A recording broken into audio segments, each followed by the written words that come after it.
এই সাপে কামড় দিলে সেই স্থানে তাৎক্ষণিক ব্যথা শুরু হয় এবং সেখানে কিছুক্ষণের মধ্যে ফুলে ওঠে। কমে যায় রক্তচাপ ও হৃদস্পন্দন। প্রায় 1/3 ক্ষেত্রে বমি হয় এবং মুখমণ্ডল ফুলে যায়। রক্তক্ষরণ এর একটি সাধারণ লক্ষণ।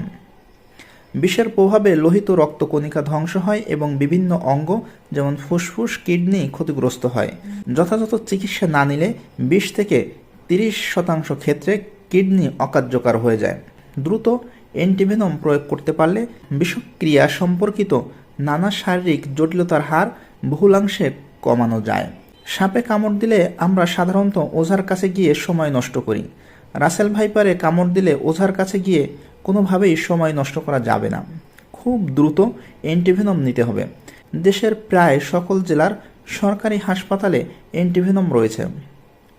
ভারত, বাংলাদেশ, শ্রীলঙ্কা প্রভৃতি দেশ